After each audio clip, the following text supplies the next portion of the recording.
जय हिंद, नमस्कार। मैं अंबर जैदी स्वागत करती हूँ आप सबका एक बार फिर से हमारे आज के कार्यक्रम में। दोस्तों, वेस्ट बंगाल में एक ऐसा फैसला हुआ है जो सिर्फ राज्य की सियासत नहीं बल्कि पूरे भारत जो भारत है उसके बॉर्डर की जो सिक्योरिटी है उसका सवाल यहाँ पर खड़ा कर देता है। वोटर आइडेंटिटी और नेशनल सिक्योरिटी की डिबेट जो है वो भी एक नए मोड़ पर यहाँ पर आ गई है। मालदा में माइग्रेशन और होल्डिंग सेंटर्स ऑपरेशनल हो चुके हैं, जहां पर 9 सस्पेक्टेड बांग्लादेशी नागरिक जो है उनको रखा गया है। और पिछले 24 घंटों में मालदा और मुर्शिदाबाद में 12 जो सस्पेक्टेड इलीगल बांग्लादेशी माइग्रेंट्स हैं उनको डिटेंशन में लाया गया है।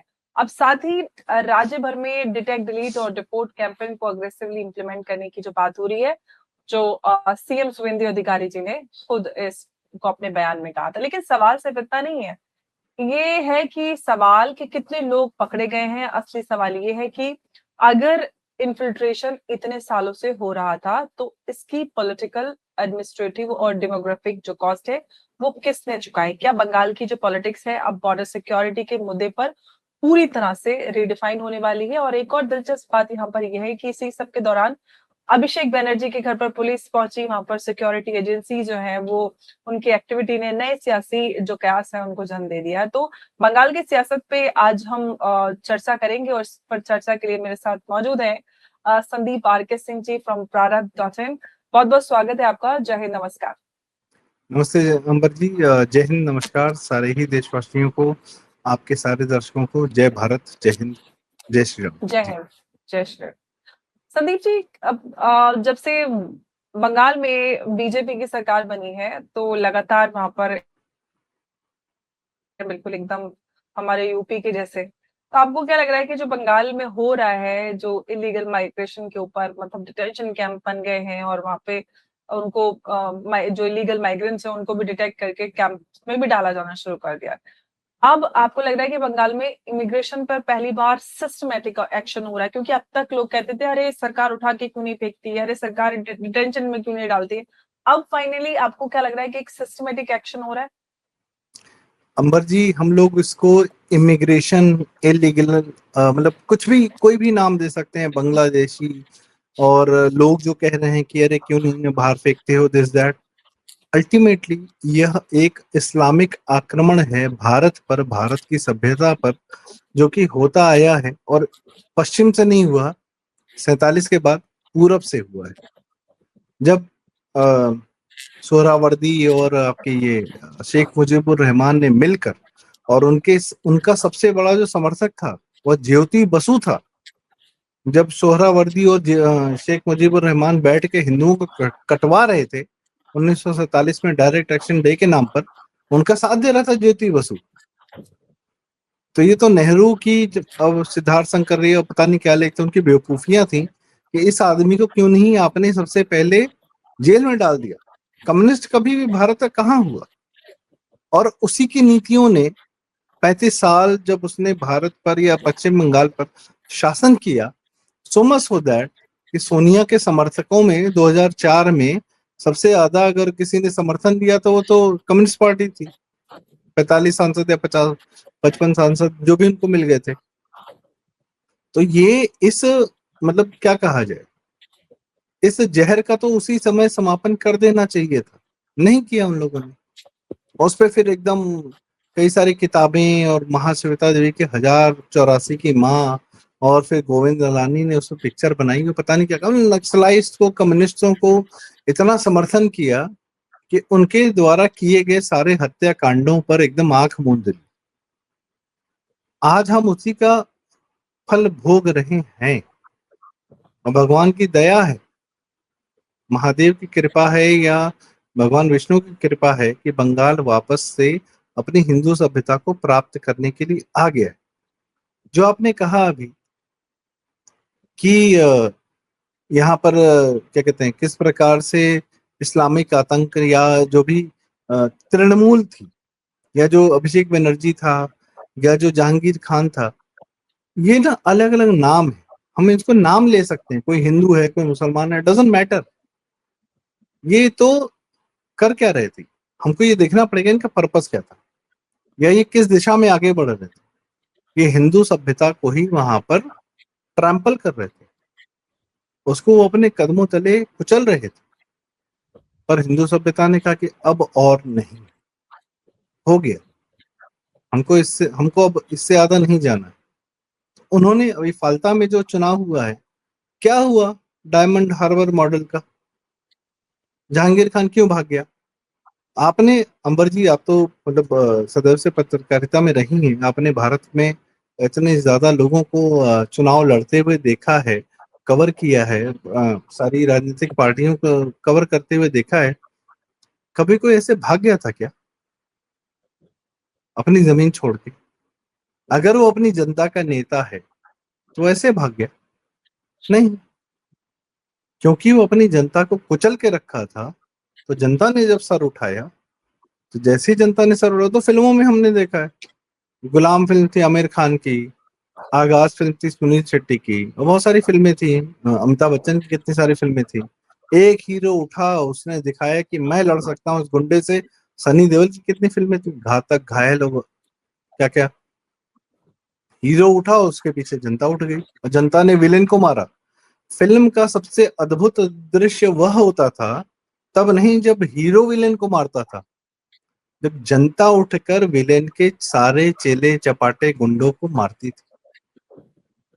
हमारा सारा जो इमोशन आता था ना, वो जनता के माध्यम से आता था। This is what is happened in Bengal right now.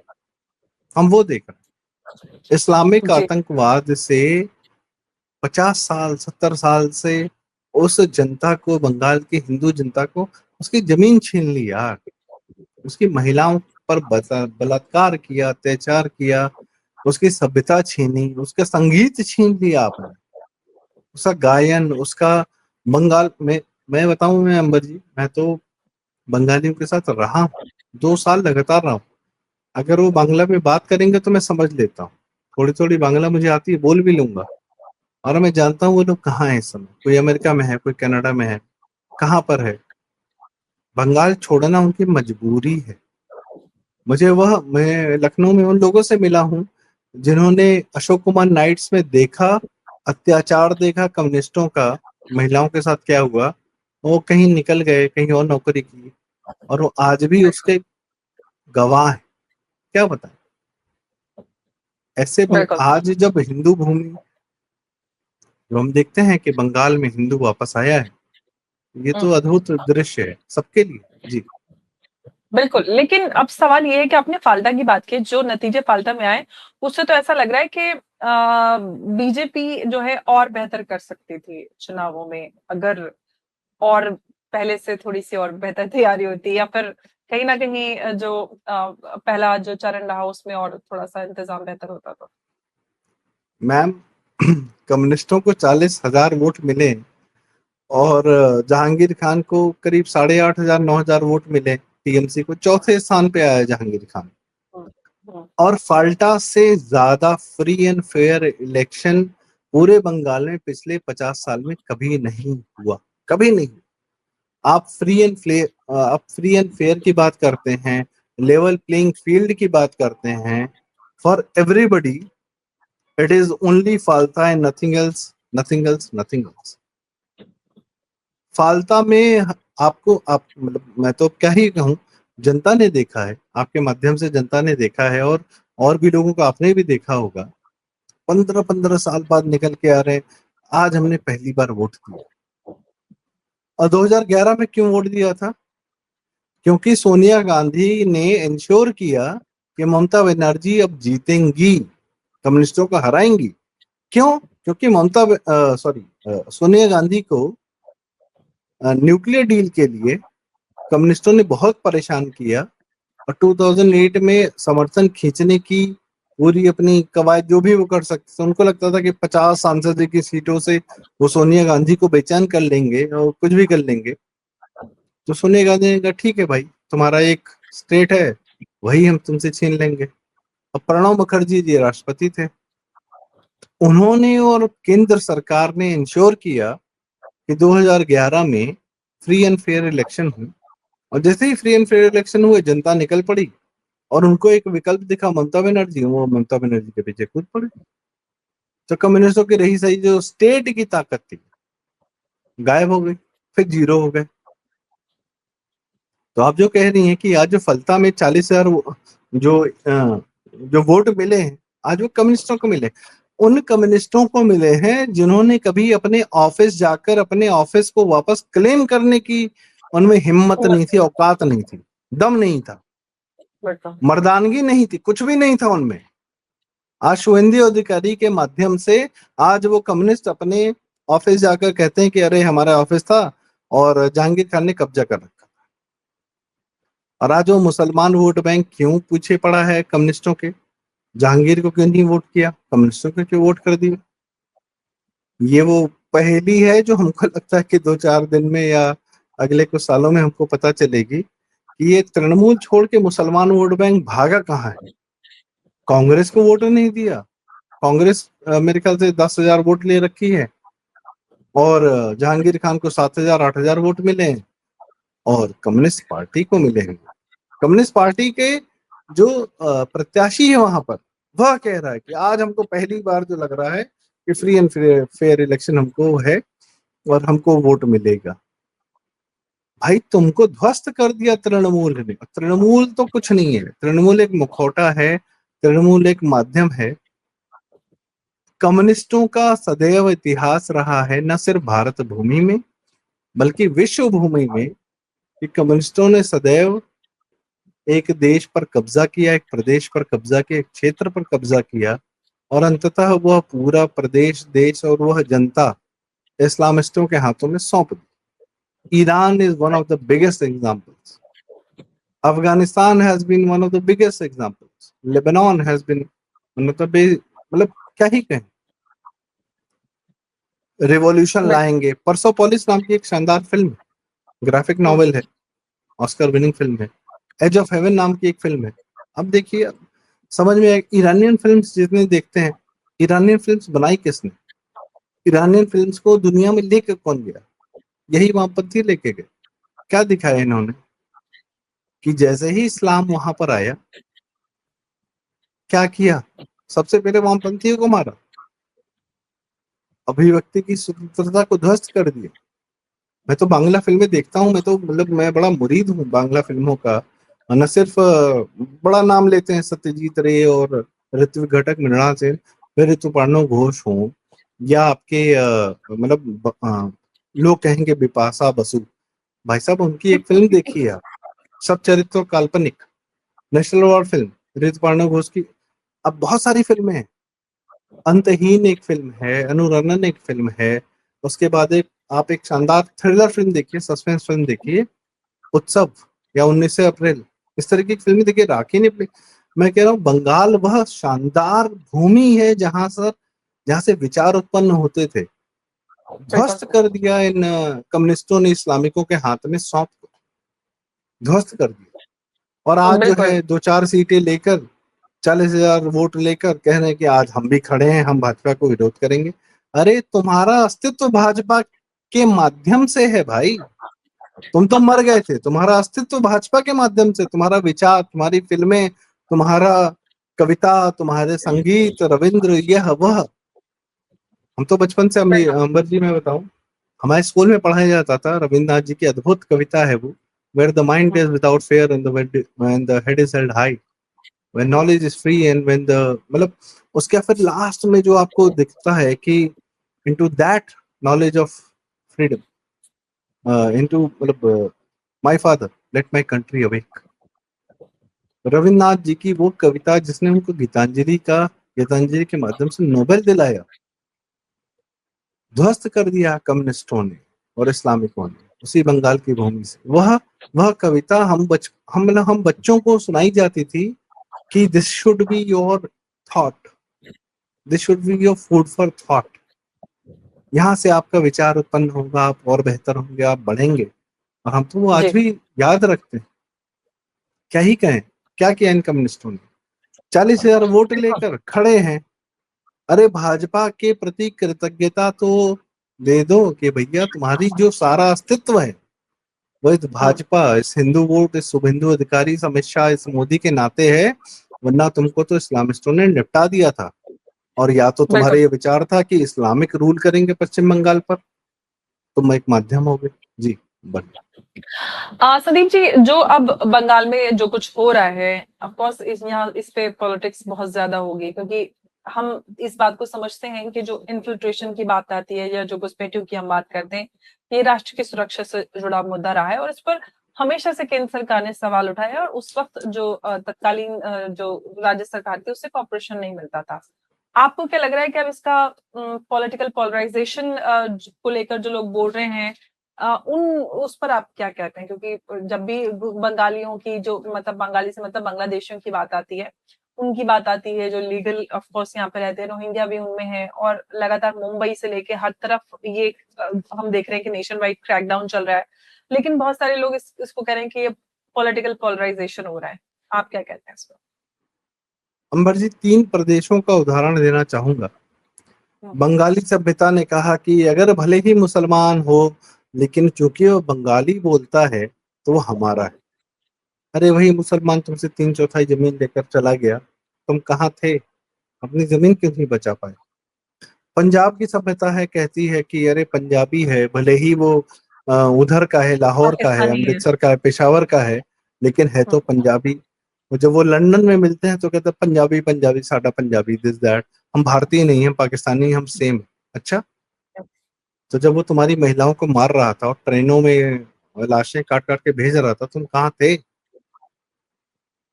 Kashmiri पंडितों की बात करूंगा, बड़ा ही सौहार्द था, सब कुछ था, इत्यादि इत्यादि, मार के भगा दी के 1990 में, 47 छोड़ दी। लेकिन मैं उसके अलावा एक और प्रदेश का उदाहरण दूंगा। गुजरात नाम की एक भूमि है जिसकी न सिर्फ समुद्री सीमा बल्कि जमीन की सीमा पाकिस्तान से लगती है, सिंध से लगती है और उस सबसे लगती है। और सिंध ऐसा वैसा नहीं, वह कराची जहां से पहली कमर्शियल फ्लाइट उड़ी मुंबई के लिए, जेआरडी टाटा ने स्वयं उड़ाई। कराची और मुंबई भारत के 2 सबसे बड़े कमर्शियल हब्स थे, बिफोर कैलकाटा और बिफोर दिल्ली और इवन बिफोर कानपुर और even before Mumbai could make it. Karachi was the hub. उस गुजरात में तो कभी हमने नहीं देखा कि कोई आ गया हो सिंधी और यह कि पाकिस्तानी पाकिस्तानी, सिंधी सिंधी, आओ जरा गुजरात में ना थोड़ा खेल लेते हैं। गुजरात में तो 47 में सोमनाथ की मतलब मंदिर की जो है वापस से पुनर्स्थापना हो रही थी। तो गुजरात का फंडा क्या है? आज वही गुजरात सेमीकंडक्टर और मतलब ऑटोमोबाइल मैन्युफैक्चरिंग का दिस दैट, और दुनिया में जितनी चीजें हो रही हैं, जितनी टेक्नोलॉजीज आगे आ रही, जितना सभ्यता आगे बढ़ सकती है, उसमें वो अग्रणी है। ये मैं चारों स्टेट्स की इसलिए बात कर रहा हूँ क्योंकि चारों स्टेट्स अपनी अपनी सभ्यता को लेके बहुत प्राउड है। बंगाली सभ्यता, अमार बांग्ला, गुजराती, हम भी और गुजराती सोनार हैं, बांग्ला। हमारा प्राइड है। सोनार पंजाबी, बांग्ला। वो सड्डे पंजाबी। भाई आपकी सभ्यता आपके देश से बड़ी नहीं हो सकती, आपके धर्म से बड़ी नहीं हो सकती। आपकी दिलजीत सभ्यता दोसांझ का, आपको याद होगा कि अभी लेटेस्ट इंटरव्यू में उन्होंने बोला कि आई एम फ्रॉम पंजाब। अंबर जी, ये सारी सभ्यताएं, पंजाब हो, गुजराती हो, महाराष्ट्रियन हो, मराठी हो, या तमिलनाडु हो, केरला के हो, उत्तर प्रदेश की अवधी, बुंदेलखंडी, रोहिलखंडी इत्यादि इत्यादि, पूर्वांचली, बिहारी, मतलब मैथिली हो, कुछ भी हो, आपकी सारी सभ्यताओं का पालन पोषण लालन पालन हिंदू सभ्यता ने अपनी गोद में किया है। अगर आप हिंदू सभ्यता के सबसेट के अंदर ना होते, प्योर मैथमेटिकल टर्म्स में बता रहा हूँ कि there is a set and then there is a subset. Venn diagram ji. बना लीजिएगा, जिसको भी बनाना, अगर आप उसके अंदर नहीं है तो फिर आप बच नहीं पाएंगे साहब। हिंदू सभ्यता, Hindu way of life will make sure that your culture lives and thrives like anything। चाहे वो कहीं का खान पान हो, चाहे वो कहीं का रसगुल्ला हो, भाई कैडबरी, हम तो क्या ही, हमारे यहाँ 56 भोग चलता है, मिठाइयाँ चलती है, ये चलता है, भोजन चलता है, लोग बिरयानी इत्यादि बोलते हैं। हम कहे भाई साहब तो हमारे भारत का है यार, मसाले हमारे, चावल हमारा, साउथ इंडिया में जिस तरीके से बनाते हैं, या कोंकण का जो खाना होता है, या जो आ, मैं तो उत्तराखंड में भी पढ़ा लिखा हूँ, मतलब मैं वहाँ का भोजन जानता हूँ कि आपका खाना, आपका भोजन आपकी ज्योग्राफी पर निर्भर करता है। हरियाणा वाले रोटी खाते हैं, रोटी मतलब भोजन, और बंगाल वाले चावल और माछ खाते हैं। क्यों? तालाबों से भरा है, हर घर के पीछे तालाब रहा है। तो मेरा कहने का मतलब है आपकी सभ्यता, आपके ओवरऑल जो सबसेट है ना, हिंदुत्व, सनातन धर्म, उसके अंतर्गत ही है। आप उससे जैसे ही बाहर निकलने का प्रयास करते हैं, आप वह मछली हो जो अपने तालाब छोड़ के बाहर निकलना चाहते हैं, आप तड़प तड़प के मर जाएंगे। या तो आप वह पतंग हो जाते हैं, हम्म।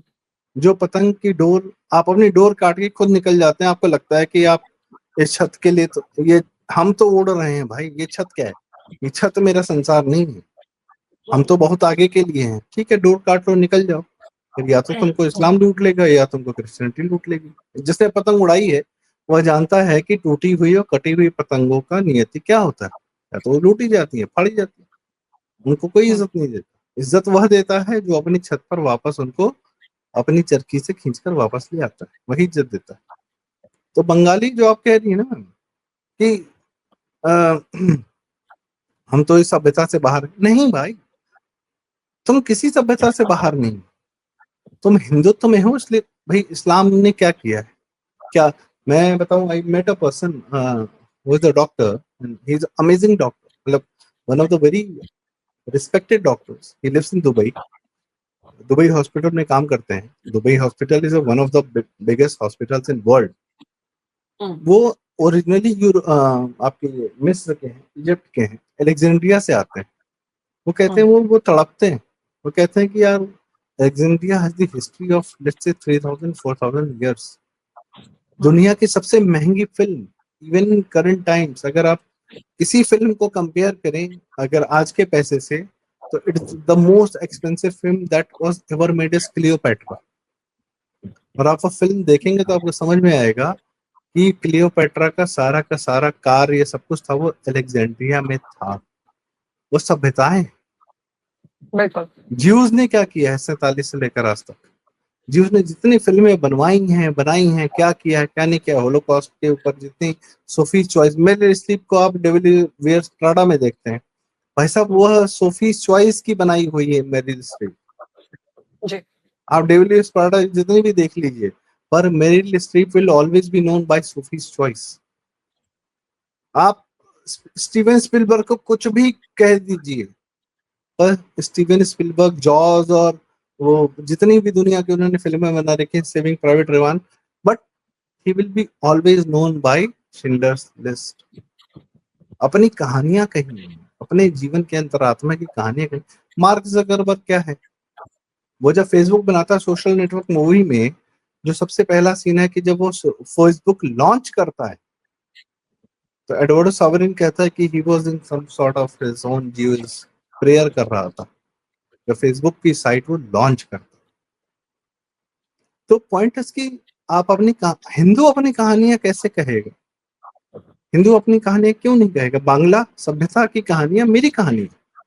आज मैंने बिल्कुल। सुना अंबर जी, मैं एक बात बताऊं, एक बांग्ला लड़की, उसने हनुमान जी की एक अद्भुत, मतलब अद्भुत गीत है, सुंदर गीत, अद्भुत सुंदर गीत, और उसने स्वयं रचना की। और उसको सुनकर मुझे लगा कि शायद चैतन्य महाप्रभु ना ऐसे ही कुछ गीत गाया करते थे जिससे जनता सम्मोहित हो जाती थी। भक्ति का जो काल था, भक्ति का जो मोमेंट था, भक्ति मोमेंट कह दे दो यार, वह क्या संगीत था जो जनता को स्वयं खींच लेता था। वो कहता था ठीक, आपके पास मंदिर नहीं है पूजने को, पत्थर नहीं है, पेड़ नहीं है, एक गीत है, उसी में अपना धर्म न्यौछावर कर दो और उससे कनेक्टेड रहो, अपना जीवन जी लो। बिल्कुल। तो यह तो सिर्फ हिंदू के अंदर हो सकता है ना। आप कैसे कह सकते हो कि हमारा बांग्ला सिर्फ भाषा बांग्ला, हाउ कम जी। बिल्कुल। सिर्फ भाषा ही एक किसी भी रीजन का हिस्सा नहीं है, बल्कि भाषा तो एक छोटा सा अंग है। भाषा से बढ़कर जो हिस्ट्री है, कल्चर है, संस्कृति, मतलब इतना सारा कुछ है। और बंगाल ने तो इतना कुछ दिया है देश को, विश्व को। तो ये अपने आप में काफी बहुत मतलब एक बड़ी बंगाल की अपनी खुद की हेरिटेज है। लेकिन संदीप जी, जो बदलाव आज हम वेस्ट बंगाल में देख रहे हैं और जिस तरह की डेवलपमेंट्स और जो हो रहा है वेस्ट बंगाल में, क्या आप ये कह सकते हैं या फिर हम माने कि जो वेस्ट बंगाल है एक नए पॉलिटिकल एरा या नया युग की शुरुआत वेस्ट बंगाल में हो चुकी है राजनीतिक रूप से? अंबर जी, ये बिल्कुल हो चुका है। कि बंगाल के हिंदू ने इस्लाम को जी लिया है, इस्लाम को देख लिया है, इस्लाम का आतताईपन। और कोई और बंगाल के हिंदू में अब सेकुलरिज्म नाम का, अगर किसी हिंदू में सेकुलरिज्म धर्मनिरपेक्षता कहीं रही होगी तो वह अब बह जानी चाहिए। वह मवाद, वह थोड़ा पक चुका है और उस पर 2026 का 4 मई 2026 का नश्तर लग चुका है कि बेटा अब यह फूट गया तुम्हारा फोड़ा, इसका गंदा खून बह जाने दो और अब वापस से अपने शरीर में आ जाओ। इस्लाम जी लिया और आज से नहीं जिया, 200 साल से जिया। सिराजुद्दौला ने जो किया बंगाल के साथ, उसको जो है हराने के लिए कोई अंग्रेज आया, उसका समर्थन किया दो लोग, जगत सेठ और मीर जाफर ने। मीर जाफर को पूरा, आप सोचिए अंबर जी, मतलब मैं आपसे भी जानना चाहूंगा because you have a lot of experience.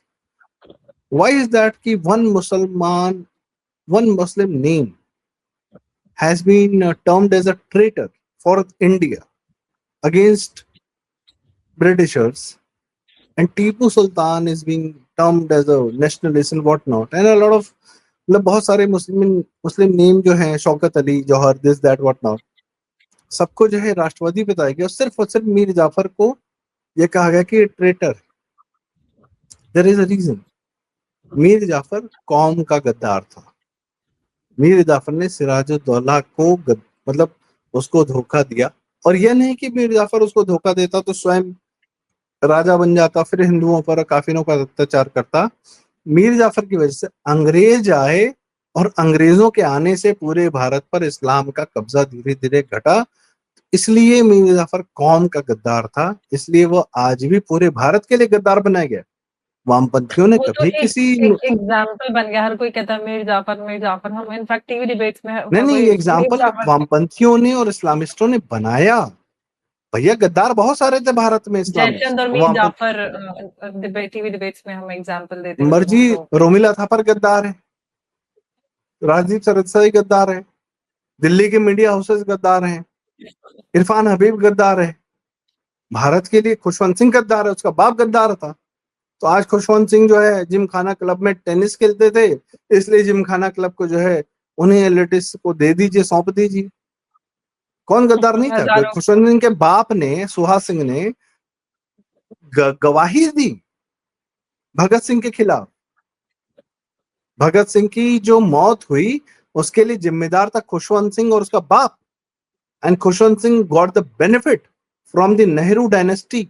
He lived in the Lutyens. वो जिम खाना क्लब में टेनिस और लॉन टेनिस खेलने जाता था।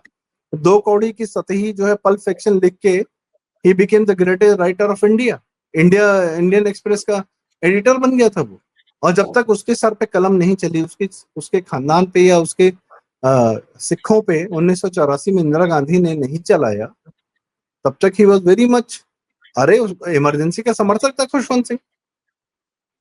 माई पॉइंट इज कि गद्दार क्यों मीर जाफर को बताया गया? क्योंकि उसने अंग्रेजों का सब साथ दिया, इस्लाम से भारत का कब्जा हटा।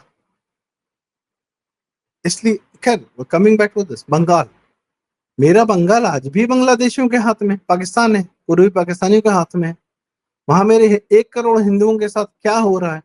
21% हिंदू थे 1947 में।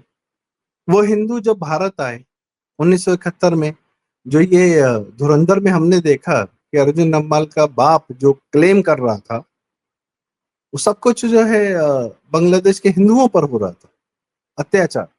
वो भाग कर आए, सुंदरवन में आए। सुंदरवन ऐसी, मतलब विकट जगह है जहां पर टाइगर्स, मगरमच्छ इत्यादि इत्यादि, उन्होंने हमारे हिंदू भाई बहनों बेटियों को खाया। क्योंकि एक तरफ बंगाल में पाकिस्तानी खा रहे थे और एक तरफ जानवर खा रहे थे। और जब बच के आए तो ज्योति बसु, ज्योति, मैं कम्युनिस्टों का नाम क्यों लूंगा अंबर जी? जब डायरेक्ट एक्शन डे चल रहा था तो 3 लोग इन्वॉल्व थे उसमें। सोहरावर्दी जो सीएम था बंगाल का, शेख मुजीबुर रहमान जो बाद में बांग्लादेश का पीएम बना और जिसकी बेटी को आज हमने शरण दी हुई है, वह, और ज्योति बसु, ये तीनों मिलकर हिंदुओं को कटवा रहे थे डायरेक्ट एक्शन डे में, जिन्ना की कॉल पर। और इसी ज्योति बसु ने जब 1971 के बाद हिंदू आए, सुंदरबन में रहे 10,000 तो मरी झापी मैसेकर करवाया। 20-25 हजार हिंदू जो भारत में आए थे, उनको इसने अपनी हरमत वाहिनी से मरवाया, क्योंकि वो इसके लिए वोट नहीं कर रहे थे और वो सुविधाओं की मांग कर रहे थे। क्या सुविधा मांग रहे थे भाई? आज आप सोचिए बंगाल किससे निकला है। आज बंगाल का हिंदू कितना यंत्रणा, कितना किस पीड़ा से निकला है। और अंबर जी मैं क्या बताऊं, यह दिल्ली मीडिया, उस अभिषेक बनर्जी, उस जहांगीर खान, उस शाहजहां शेख, उस ममता बनर्जी और उस जो बंगाली हिंदू है, उसकी पीड़ा को बताने के बजाय क्या किस पे बात कर रहा है? कॉकरोच जनता पार्टी। अमेरिका में एक ने जो है इंस्टाग्राम हैंडल बना लिया है, उस पर हम बात करेंगे, हम हिंदुओं पे बात नहीं करेंगे। बिल्कुल। और दिस वो इज बात तो ना तो नैरेटिव। बिल्कुल, और ये बात ना तो कभी वेस्ट बंगाल में जब सरकार थी टीएमसी की, उन्होंने की हिंदुओं की बात, ना ही मीडिया ने की और ना ही किसी इंटरनेशनल ह्यूमन राइट ऑर्गेनाइजेशन ने की। ये तो हमने वर्षों से देखा है, दशकों वहां पर ये सब कुछ चलता रहा। भारत अंबर जी आज भी 1947 देख में रहे हैं, आजाद हुआ, लेकिन आज जी भी देख बिल्कुल रहे हैं। वही ये जिम अभी खाना तो क्लब शुरू के, हुआ तो नहीं है। इंडिया टुडे ग्रुप के जो मालिक रहे होंगे, क्या वो जिम खाना क्लब में बैठे नहीं होंगे? बिल्कुल, वही बैठ के वहां पे तय कर रहे कौन होंगे लेटे कि हुए दिल्ली नैरेटिव में रहते शिफ्ट हैं। करो, ममता और बिल्कुल अभिषेक बनर्जी के पापों को बचाओ और कॉकरोच पे बात करो। चल बिल्कुल रहा। बिल्कुल बिल्कुल।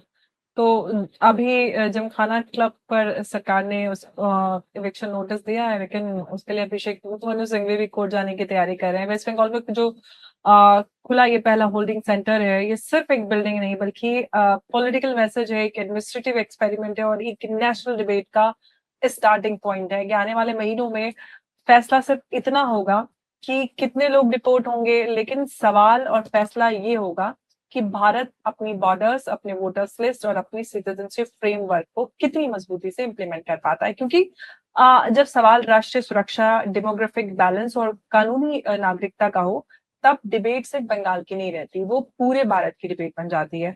अब देखने वाली बात ये है कि डिटेक्ट, डिलीट और डिपोर्ट की जो एक हमने ये पॉलिटिकल स्लोगन या नारा कहें, वो हमने देखा, वो साबित होगा या फिर भारत की जो इमिग्रेशन पॉलिसी है उसमें हम एक हिस्टोरिक टर्निंग पॉइंट देखेंगे। मैं आप सबका बहुत धन्यवाद करती हूँ, हमारे सभी दर्शकों का, और ऑफ कोर्स संदीप जी आपका इस चर्चा में हमारे साथ जुड़ने के लिए। नमस्कार, जय हिंद, जय भारत। जय हिंद, जय Bharat. Thank you. Thank you so much.